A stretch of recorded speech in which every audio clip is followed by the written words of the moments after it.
I'm Connor Wold, and welcome back to another episode of Old's Oscar Countdown. And this week we're going to be looking at the Best Original and Best Adapted Screenplay categories. You know, when we're starting to duplicate up a couple of categories, that we're starting to get really into the thick of Oscar season. So it's going to be that time of year. But if you guys are new to the series, what I do every single week is pick a different Oscar category. Sometimes I combine two categories that make sense, like screenplay, and I discuss them. I do a deep dive on them and try to predict what I think is going to get nominated for the 2024 Oscars. I also give a couple possible contenders for each category to ultimately give you all the information of all the major contenders to help you decide what you think is going to get nominated for each category.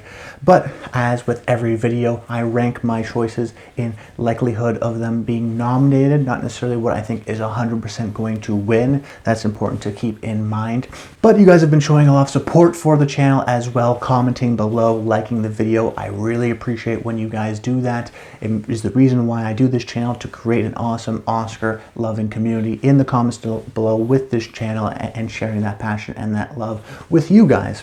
But also at the end of the day, we're trying to get things right. It's about being analytical. It's using data points to try to figure out what is going to get nominated using historical preference and data. And we've got a lot of that in this week's episode. And I also want to mention that the WGA Awards, the Writers Guild Awards, aren't going to happen until after the Oscars this year. So they're usually a pretty inconsistent awards body, and we're definitely not going to use them this year because they're not going to help us influence the Oscars, because they're going to happen after the Oscars and therefore will be irrelevant. So for the most part, this is just using historical data and some of the movies I've seen, and using 8 seasons of Oscar analysis and intuition to help you understand this year's race. So starting off with the Best Original Screenplay category, my first pick is going to go to The Holdovers. This was the People's Choice runner-up winner at TIFF, which is actually a sneaky good award to win. Everyone looks at the People's Choice winner because, of course, it wins, and that has a great track record with Best Picture. But as a matter of fact, the runners-up at TIFF also have a great track record, particularly with the screenplay categories. As a matter of fact, if you go 8 years in a row, the runner-ups for the TIFF People's Choice Awards, they have been nominated in either of the screenplay categories, either in adapted or original. So we've seen, runner-ups like Marriage Story get nominated in something like original screenplay in the past. So it's not uncommon for the winners to get nominated for screenplay at the Oscars, but also the runner-up. So it's a good sign that The Holdovers got a runner-up win. Plus, I expect this to be a well-liked movie. It's also a very funny movie, witty movie. Its strength is its screenplay, which helps those performances and the warm, cozy, I guess you could say, story of the film. A lot of people are seeing it now, and it's getting a lot of more positive reviews from even the general public. So I do think that this is going to be a movie that resonates with the Academy and maybe even wins this category. Then my second pick, I'm going to go with Past Lives, and I'm going with this because almost every year we see early of the year a Sundance kind of a movie that will premiere in January or in March or April, early on in the year, before we get the sort of fall film festival season going on. They almost always get at least a screenplay nomination, and we've seen Everything Everywhere All at Once win this category last year, and that was sort of an early movie that sort of swept the whole year and then built up to the Oscars. We've seen other Sundance movies like Minari or Call Me By Your Name get screenplay nominations and even win. And I think Past Lives is this year's exciting indie first-time director screenplay nominee and potentially even winner. But why I'm confident that it's going to get in for screenplay is because oftentimes we see writer-directors like Celine Song don't get nominated for directing on their first major feature. So, Noah Baumbach for Marriage Story, Sarah Polley for Woman Talking, Aaron Sorkin for Trial of the Chicago 7. These are all movies that are story-focused, performance-focused, almost writerly focused, not super flashy visual styles. All those movies will get nominated or even win in the writing categories, but their director won't get nominated. So it's sort of a cop-out way of, okay, we're not going to nominate you for Best Director, but we'll nominate you for Screenplay because you also wrote the film as well. So it's an easy way to sort of double dip. I think that's how a lot of Academy voters see it, and it's pretty rare that we see a first-time filmmaker or even a director who has their first major Oscar movie get nominated for directing and writing. It's usually, okay, we're going to introduce you by nominating you for writing, and then if you come back with another great movie, then we'll start to consider you for the Best Director category. So it makes sense to put her in here. Then my third pick is going to go to Barbie. We thought this would be competing in the Best Adapted Screenplay category, but Warner Brothers informed us that actually it's not. It's going to be campaigning for Best Original Screenplay, which is why I have it predicted in this category. Now, there may be a situation where the Oscars say, you know what, we're actually going to put this movie in the Best Adapted Screenplay category and have voters vote on it in that category.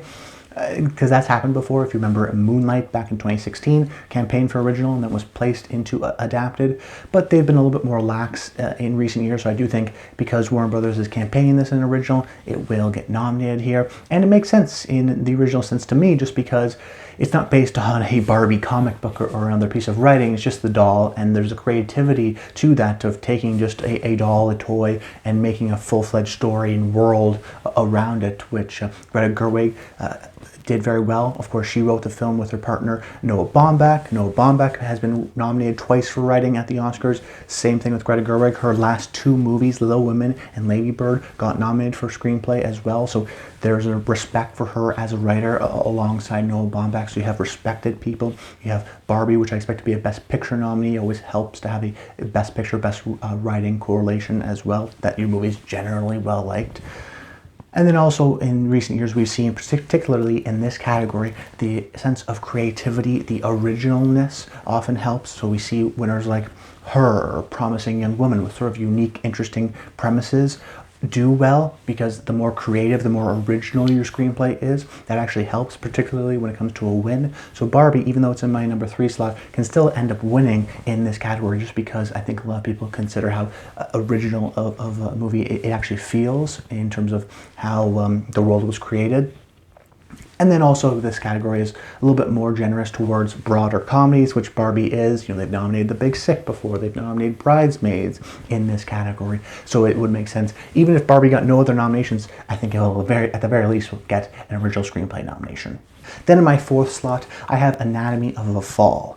And this 4th slot and this 5th slot, this is where things start to get a little harder. There's a lot of great movies that could compete in this category. And I felt a little bit more confident in Anatomy of a Fall earlier on in the award season, but now that it's come out, I haven't seen as much chatter online and buzz and appreciation for the film as maybe I once thought it would, because it's a very great movie to talk about after you've seen the film, but I still haven't seen a lot of that conversation really expand. So I'm a little bit more worried than I was maybe a few months ago in terms of its overall chances.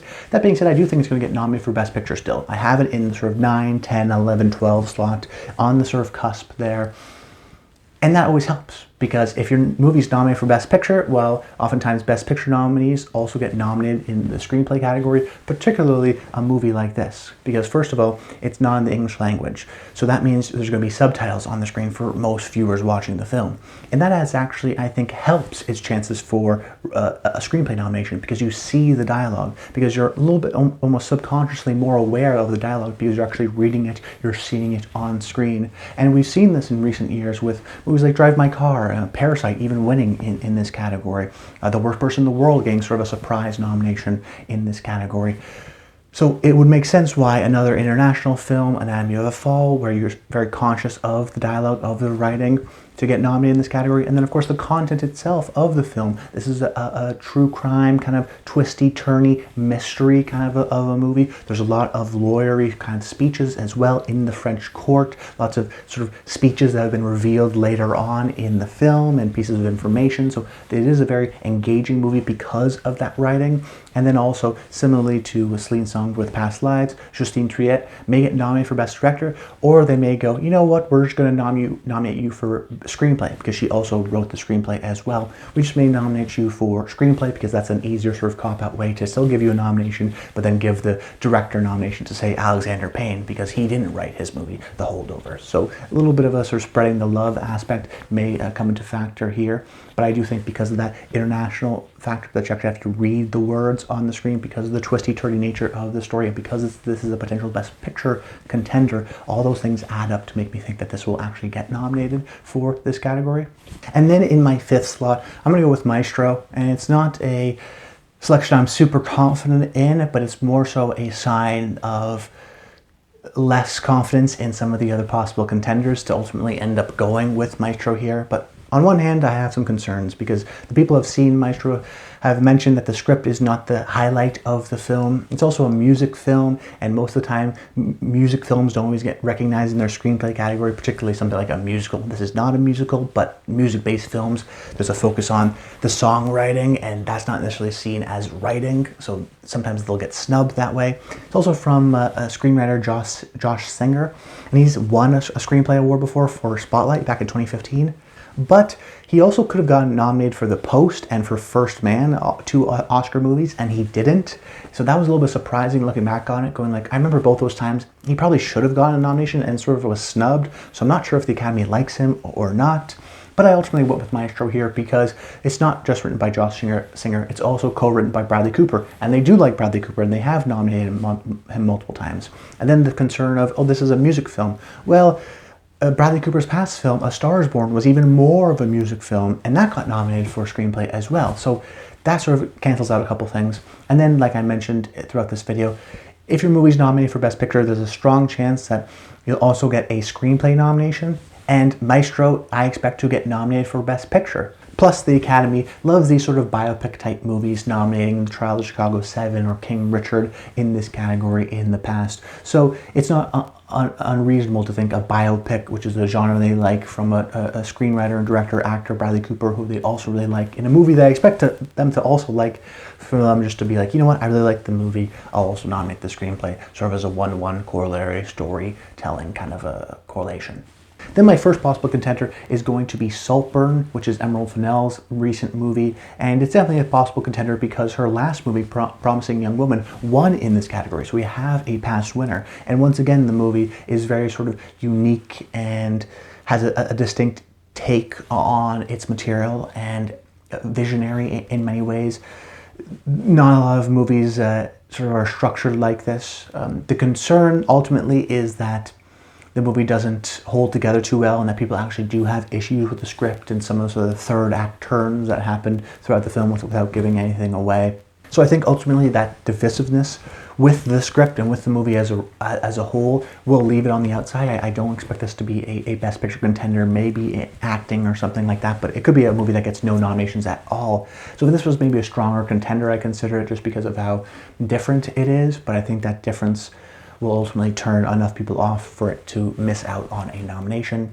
And then my other possible contender is Air, which is a sort of classic Hollywood story. This sort of, we've seen a lot of movies this year of sort of product movies. It has become almost a genre of a sorts. And this is a movie that I'm ultimately sort of unsure about if this is going to be a real contender this year. I ultimately don't think so because Amazon is poor campaigners in recent history. They haven't really done a great job at getting their movies nominated and getting their movies seen. So, and because this is a movie that was released earlier in the year, you need to do a lot of campaigning afterwards. But if Ben Affleck and Matt Damon sort of go on the tour promoting this movie again, they'll talk highly about the writer Alex Convery and some of the great speeches that he wrote within the film. It's a very sort of speechy film with a great, interesting sort of classical Hollywood story. So I could see older members of the Academy really responding to this movie. I just think people will have seen the movie, but people forgot it came out this year. It was released so much earlier. So if Amazon's not going to do the campaign to remind people of how great this movie is, then things are just going to slip through the cracks, unfortunately. Okay, now jumping into the other category I want to talk about in this video, Best Adapted Screenplay, with my frontrunner being Poor Things. Very quickly, I think not only is this the frontrunner to get a nomination, I think this is the frontrunner to win. Why? This movie I expect to be very well liked. It won the Golden Lion out of the Venice Film Festival, beating out other sort of major contenders. Yorgos Lanthimos' last movie, The Favorite, did very well at the Oscars. It's very well critically acclaimed, Poor Things is so far, great performances, and then also a lot of people talking about how great the dialogue is, how sort of quirky and weird and singular the movie really is, which always helps in screenplay. Uniqueness and creativity always helps in terms of nominating something for a screenplay category. And the writer of the film, Tony McNamara, also wrote The Favorite, Yorgos' last movie, and got nominated and actually almost won in that category. So I expect Poor Things, well-liked movie, creative, unique movie, interesting screenplay from a past nominee, book it for a nomination. Then my second pick is going to go to Oppenheimer. Similar reasons to Poor Things. I expect this to be a big movie of the Oscar season this year, in the double digits in terms of nominations. I also think This is another sort of a speechy kind of a movie. There's a lot of dialogue, there's a lot of information that you have to process. But I think there's a lot of appreciation in terms of it being a work of adaptation, of taking a really dense book and getting all the important pieces of information and telling that in this 3-hour structure, with sort of the first 2 hours being a little bit different than the last hour, and how that sort of changed. But the sort of intensity of the dialogue and the speeches is one of the signature features of the film. So I think people appreciate that element, and Nolan as well, to give him a nomination. And I think they'll just really like the movie. So they'll go, I like Oppenheimer, give it in for screenplay too. Then my third nomination, I'm going to go with Killers of the Flower Moon, which is the latest film from Martin Scorsese. But what's interesting about the screenplay is that it's also written by Martin Scorsese. The last screenwriting credit that he had was Silence back in 2016, but before that, it was not until 1995 in Casino. So he pretty rarely is a credited screenwriter on some of his films. So I think the fact that he is on this film will make it feel a little bit more personal, will make him feel even more of an auteur. So people like Scorsese, they just want to nominate him. So that will help here in terms of a screenplay nomination. But it's also co-written by Eric Roth, who is a screenwriter that pretty much every time he writes a movie, he gets nominated, with recent nominations being Dune or Star is Born. So a very well-respected, one of the big heavyweight screenwriters of Hollywood, you know, up there with someone like a Steve Zalian. I also think people will appreciate the sort of connection that Scorsese did with reaching out to the Osage community to make sure that this was an accurate movie, so the sort of research that was required to do the screenplay. It's in number 3, and I don't think it's ultimately going to win, because I do think there's going to be some people that have an issue with the framing of the movie, telling the story from Ernest's perspective, really, rather than Molly's perspective, and she sort of gets sidelined for a bit, which some people have an issue with. That being said, it's a really well-liked movie. It got great critical reviews. I think people love Scorsese's movies, particularly the Academy, so I expect this just to get an automatic sort of screenplay nomination. And then in my 4th slot, I'm going to go with American Fiction, which is the big sort of dark horse of the award season so far. It wasn't really on anyone's radars, and then boom, surprise, it wins the TIFF People's Choice Award winner, and that has a really strong correlation with getting you a Best Picture nomination. So now all of a sudden we go, well, is American Fiction going to get nominated for all these awards? Is it that kind of a movie? Well, it's going to be really tough for Best Actor for Jeffrey Wright, because that's a really stacked category this year, and then maybe Screenplay is going to be tough too. But ultimately, I'm a buyer. I think that this is probably going to be a Best Picture nominee. I think Jeffrey Wright probably will sneak in that final slot. But its strength is in this category, where I think if it gets nominated and if this is seen by enough people, it will actually have a potential chance to win in this category, because this is a sharp satire, very funny movie, clever movie. The writer-director is Cord Jefferson, who's mostly known for his TV work, and is a writer on those films, Station 11 and Watchmen. So he's seen as a writer and is appreciated as a writer, so it makes sense why this movie, you know, this is an above-the-line kind of movie, an acting, writing, directing picture movie, not necessarily a best sound movie. And like I mentioned when I was discussing the Holdovers earlier, TIFF People's Choice winners oftentimes get nominated for a screenplay, almost always, and oftentimes actually win a screenplay award. You know, think of TIFF People's Choice winners Green Book or Jojo Rabbit. They ended up winning in the Best Original and Adapted Screenplay categories, respectively. So there is a sort of strong correlation there. Even if you don't think American Fiction is going to get in for Best Picture, it is the sort of writerly, movie, creative, interesting kind of a satire film that would get nominated in the screenplay category. And then in the 5th slot, I can either go traditional or I can go new wave. I'm going to go traditional right now and have a bit of a wait and see approach. And that traditional pick is All of Us Strangers. And I say traditional because oftentimes the 5th slot in this particularly a screenplay category, we see go to the sort of smaller indie movie that maybe doesn't get in for Best Picture, but has a real strong critical love and appreciation, and they sort of push it over the edge to get a screenplay nomination. It's The Worst Person in the World. It's First Reformed. It's these movies that are sort of smaller indie movies that aren't big Academy movies, but maybe they get a performance, maybe they get a screenplay, oftentimes supported by the critics being the big supporters of the film. And the writer-director Andrew Haigh has been nominated for a BAFTA before, so it's not unreasonable to say that he could get in for the Oscars as well.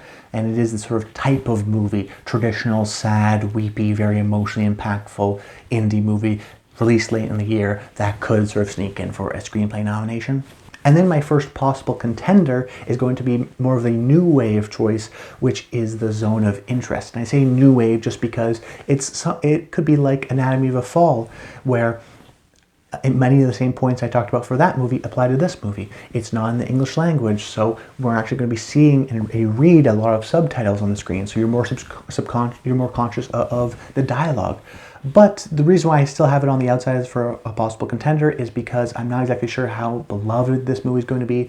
Maybe it gets in for picture, but maybe just picture, director, and then international film. Maybe not screenplay too, although it could follow very similar like a Ruben Östlund trajectory of last year in director, screenplay, and picture as a sort of auteur international film of the year, which I sort of argued for on last week's episode. But the movie itself isn't like Anatomy of a Fall in terms of its interesting dialogue and dialogue-focused film. Jonathan Glazer is mostly known for being an image maker and relying on visuals to tell his story, although there is some interesting dialogue in terms of how people are referred to as and how sort of simplistic things can be, which is in many ways the point of the story. So if viewers are acute and pick up on some of those subtle, simplistic sort of complexities, they'll appreciate that, but it's not a wordy or speechy film that, like Anatomy of a Fall, that would get this kind of a nomination. It would get in because of the support of the film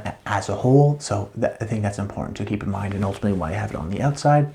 And then my other possible contender that I want to mention is Priscilla, just because this has been getting some pretty solid reviews. I think I've seen a lot of people compare this in terms of being a really terrific Sofia Coppola movie, in terms of maybe her best since Lost in Translation, where some of her other films in the meantime, something like Somewhere on the Rocks, have had some critical appreciation but haven't really sniffed the Oscars. This one feels like a potential contender in even something like production design or costume design or hair and makeup, because it has A24 behind it. It is the sort of indie, small, really beloved A24 movie that would get nominated.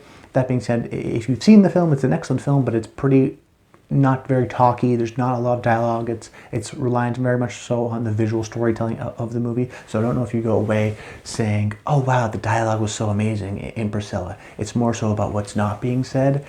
So it would be, if it were to get nominated, it would be on the strength of the film. So if we see Priscilla start to get nominated in a lot of critics awards, and that starts being the movie that gets pushed instead of something like All of Us Strangers, that could be the final movie that gets in that final slot. But for the sort of that number 5 slot in the category, I'm in very much a wait and see. Is it going to be All the Strangers that the critics really love and they push that over the edge, or are they going to maybe forget about that movie and the Zone of Interest is the big, critical, serious kind of a movie that we're going to appreciate this year? Hard to say right now, but that 5th slot I think will really depend on some of the critical love and appreciation for these films. But that's about it, guys. I hope you enjoyed the video. Make sure you comment below. Let me know your thoughts on these categories. Give me your predictions. I love to hear them. I love to read them and hear your thoughts. If you want to put your predictions and then some of your explanations and thoughts, please feel free to do that. I welcome that. I love to see that stuff.